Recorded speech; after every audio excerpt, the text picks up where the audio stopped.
Banyak dari kita yang berpikir kita sudah berbisnis online, ternyata kita berjualan online. Nah, dalam video ini kita akan melihat apa sih perbedaan antara jualan online dan bisnis online, serta apakah kita sudah melakukan marketing yang tepat belum? Karena kalau jualannya masih susah, artinya marketingnya masih belum dilakukan secara tepat.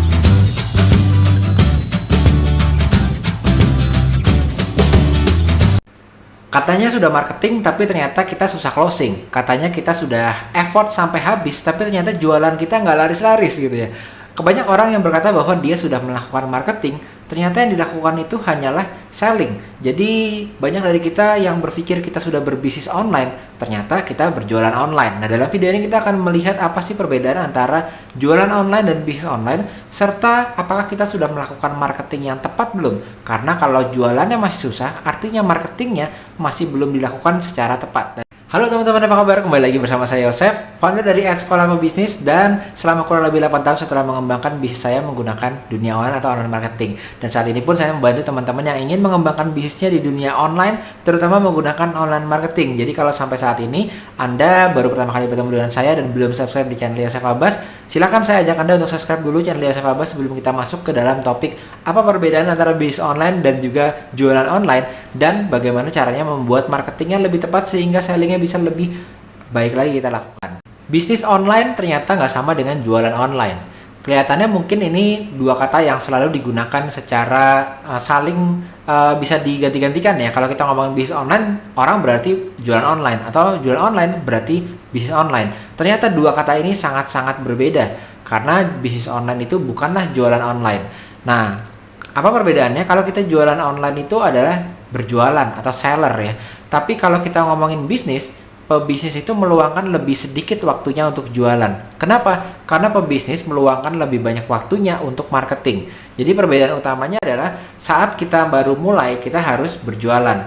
Tetapi makin lama kita membuat sebuah bisnis, itu harusnya jualannya makin lebih mudah. Kenapa? Karena ada yang disebut dengan marketing. Jadi marketing itu adalah gimana caranya kita membuat orang lain itu ingin produk kita, ingin barang yang kita jual, bukan dengan menjelaskan kepada mereka mengenai ini barang kita dan lain-lain. Kalau kita bertemu seseorang dan langsung menjelaskan barang kita itu apa, nggak membangun keinginannya, nggak membangun demand yang menciptakan pasarnya, maka yang kita lakukan adalah kita berjualan online. Ada produk kita upload, ada produk kita masukkan ke marketplace, ada produk kita buat fotonya, foto produk buat di posting di Instagram, kita posting. Itulah yang disebut dengan jualan online. Bedanya apa sih dengan bisnis online? Pebisnis meluangkan lebih sedikit waktu untuk melakukan hal-hal tadi, melakukan hal-hal yang sifatnya langsung jualan mengenai produknya. Yang dilakukan apa sebagai seorang pebisnis online? Satu adalah membangun keinginan dari si orang tersebut untuk cari tahu produk kita. Jadi bukan dengan kita jualin langsung, kita kasih tahu langsung produk kita apa, tapi mereka penasaran untuk mencari tahu produk kita. Kenapa bisa seperti itu? Karena kita fokus ke marketingnya. Marketing ini adalah strategi untuk membuat orang itu lama-lama penasaran untuk mencari tahu produk kita. Nah, kenapa sih marketing itu menjadi penting? Karena di dalam dunia online, dunia bisnis online, ada yang disebut dengan online seller. Nah, pernah dengar teman-teman ya, komunitas seller, menjadi seorang seller gitu. Seller itu menjual, tapi bukan marketer. Jadi marketer sama seller ini makanya beda ya teman-teman ya. Perbedaan utamanya adalah saat kita masih ngomongin jualan, kita ngomongin produknya. Tapi kalau kita ngomongin marketing itu bukan tentang produk. Tentang apa? Marketing adalah tentang prospek kita atau tentang customer kita. Jadi kalau topiknya konten kita masih tentang produk kita lagi jualan. Tapi kalau topiknya konten kita seputar customer kita, kehidupan mereka, hal-hal yang lagi mereka bicarakan, seputar prospek atau seputar target audiens kita, pelanggan kita, maka kita sedang melakukan marketing. Jadi contohnya, saya sedang berjualan. Bisa saja saya sebagai sebuah brand, katakanlah brand yang kita sudah sama-sama tahu ya, brand Pizza Hut. Pizza Hut sedang berjualan, dia akan ngomongin ini pizzanya ini menggunakan resep apa, isi resepnya itu ada bahan-bahannya apa aja, lalu cara masak pizzanya itu seperti apa, kenapa beda dengan yang lain. Itu kalau kita berjualan. Nah, kontennya itu seperti itu. Kalau kita ngomongin mengenai marketing, itu adalah membuat orang yang tadinya belum tahu produk kita jadi lebih tahu lagi, dan membicarakan seputar keinginan atau kebutuhan dari apa yang sedang dibicarakan dari target audiens. Misal, ada pizza lebarnya 1 meter, kan pernah ada ya di Pizza Hut ada campaign yang 1 meter pizza. Itu nggak berbicara mengenai produk pizzanya sendiri, tapi dia tahu bahwa orang saat ini sedang rajin main TikTok. Dan di TikTok kalau ada suatu makanan yang kuliner yang panjang besar seperti pizza yang 1 meter, itu langsung tertarik orang. Lalu dia ngeluarin menu Pizza Hut yang biasanya diinovasikan berdasarkan apa yang customer ini sedang bicarakan di dunia nyata. Misalnya sekarang lagi health conscious, orang lagi bicara masalah kesehatan, maka dia buat pizza seputar pizza vegan, gitu ya. Jadi itu membuat dia pada akhirnya sesuai dengan apa yang lagi dibicarakan sama si audiensnya atau target audiens tadi. Bukan dengan dia menjelaskan produk pizzanya ya, bukan dengan dia menjelaskan resep pizzanya, bukan dia dengan menjelaskan cara membuat pizzanya, tapi dia masuk ke apa yang sedang dibicarakan sama prospeknya. Nah, itu perbedaan antara yang satu selling, yang satu marketing.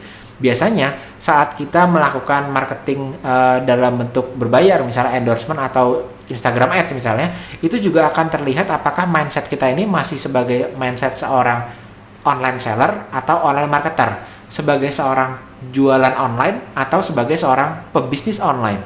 Nah, kalau pebisnis online itu saya biasanya menggunakan sebuah formula, yaitu perfect campaign formula. Ini secara singkat kita bisa melihat ini yang membedakan antara seorang yang sudah punya mindset seorang marketer. Nah, ini dia perfect campaign formula. Jadi kalau kita sedang melakukan yang namanya marketing, itu ada timeline-nya, timeline marketing. Nah, kadang-kadang kita merasa sudah marketing, padahal yang kita lakukan barulah jualan. Nah, ini kalau kita sebagai seorang pebisnis, teman-teman, dalam kita memarketingkan produk kita, jasa kita mulainya bukan dari jualan. Kalau jualan sama marketing itu bedanya apa sih? Kalau jualan itu yang diomongin itu adalah hal-hal ini nih. Produk kita, servis kita. Yang dikedepankan di dalam hal-hal yang kita sharingkan di dalam konten atau di dalam sosial media, biasanya kita ngomonginnya adalah fiturnya. Fitur kita adalah A, B, C, D. Kelebihan atau advantage, kelebihan produk kita atau jasa kita dibandingin dengan yang lain itu apa? Diomongin itu ya. Lalu benefitnya untuk si customer itu apa benefitnya?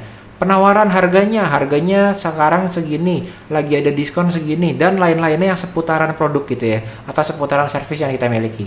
Nah, jika kita saat ini masih melakukan hal-hal itu, artinya sekarang kita lagi melakukan mayoritas kegiatan kita sebagai pebisnis di online, itu justru cuma jualan aja, belum marketing. Jadi inilah yang kita sebut kadang-kadang banyak sekali pebisnis di dunia online sudah mulai bisnisnya, udah bangun brandnya, udah ada akunnya Instagram, TikTok, ataupun mereka sudah punya website, tapi mindsetnya masih mindset jualan, belum mindset marketing. Kita merasa bahwa saya udah marketing kok, tapi kalau yang dibicarakan masih seputar produknya saja, seputar jasanya saja seperti tadi, fiturnya apa, kelebihannya apa, benefitnya apa, maka kita lagi jualan. Lalu gimana caranya supaya kita bisa mulai melakukan yang disebut marketing? Nah, caranya adalah kita masuk ke dalam timeline tadi. Yang dibahas saat kita marketing itu adalah tentang situasi. Ini keyword paling penting, situasi dari ideal buyer atau pembeli kita. Jadi keywordnya bukan mengenai produk atau service, tapi situasi dari calon pelanggan kita. Apa aja? Bisa bermacam-macam. Bisa mulai dari apa sih kesulitan yang dia alami, dia lagi merasa frustasi di bagian mana, apa ketakutannya, apa motivasi yang dia sedang miliki saat ini untuk bergerak, apa sih kebutuhan dan keinginannya dia. Nah, hal-hal ini itu bisa membuat orang-orang itu memiliki kebutuhan pada atau penasaran pada produknya teman-teman tanpa kita harus nge-push produk kita. Jadi kadang-kadang kita sebagai seorang penjual, kalau teman-teman merasa saat ini aku tuh udah coba jualan setengah mati loh, aku jelasin, aku edukasi marketku itu, aku edukasi calon pembeli itu setengah mati aku jelasinnya, tapi nggak ngerti-ngerti, dia nggak merasa bahwa dia itu perlu, padahal aku yakin dia perlu produk dan jasaku. Nah, kalau teman-teman menjual terlalu sulit seperti ini hingga mendapatkan customer, mungkin teman-teman kekurangan strategi marketing. Karena tujuan marketing membuat jualan itu makin mudah. Kenapa? Semakin orang ini menjadi pengen, orang ini menjadi penasaran, orang ini menjadi merasa pengen tahu mengenai produk teman-teman, semakin jualan ini makin mudah harusnya. Jadi kalau saat ini, detik ini teman-teman sudah punya produk, sudah punya brand, sudah punya bisnis, merasa kok aku jualannya itu kok susah ya, customer-nya susah di closing kan ya, customer-nya susah untuk ngerti produk saya ya, teman-teman terlalu banyak melakukan selling dan sedikit marketing. Nah, ada sebuah quotes dari seorang yang sangat terkenal ya, namanya adalah Peter Drucker. Ini adalah saya bilangnya bapak dari manajemen. Jadi bapak dari seorang pemikir yang di bidang bisnis ya.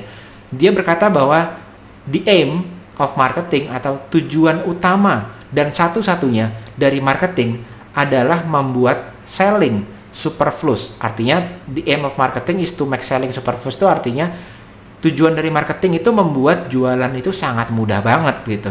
Jadi artinya kalau teman-teman sekarang mengalami kesulitan dalam jualan, marketingnya yang belum ada. Jadi nangkap ya teman-teman, kebayang ya. Jadi the aim of marketing, tujuan dari marketing membuat jualan atau sellingnya jadi lebih mudah. Saat teman-teman berkata saat ini jualan saya susah, selling saya ini susah untuk bisa closing, maka yang harus diperhatikan apakah teman-teman sudah melakukan marketing dengan betul. Nah, jadi itu dia. Semoga ini bisa menjadi insight buat teman-teman. Keywordnya adalah jangan berfokus pada produk dan service teman-teman saja sebagai online seller, tapi masuk ke dalam online marketer yang fokusnya situasi dari pelanggan teman-teman. Itu yang membuat mereka pada akhirnya lebih mudah untuk kita menjadi terjual dalam fase penjualan. Jadi semoga tips ini bisa berguna buat teman-teman, dan semoga tips ini juga bisa merubah isi kontennya teman-teman dan juga isi iklannya teman-teman saat teman-teman beriklan ataupun endorse influencer ya. Berbicaranya nggak hanya produk saja, service saja, tapi mulai berbicara ke situasi dari si calon pembeli kita. Sampai jumpa lagi teman-teman di video-video selanjutnya. Dan kalau sampai saat ini teman-teman belum subscribe channel Yosef Abbas, saya ajak saat ini untuk subscribe sekarang juga supaya nggak ketinggalan nih tips-tips seperti yang sekarang ini seputar bisnis, marketing ataupun seputar online marketing. Dan sampai jumpa lagi di video-video selanjutnya bersama saya Yosef Abbas, founder dari Sekolah Pebisnis. Don't forget to elevate your mindset and start your success journey today. Saya Yosef, sampai jumpa di video-video selanjutnya. Dadah.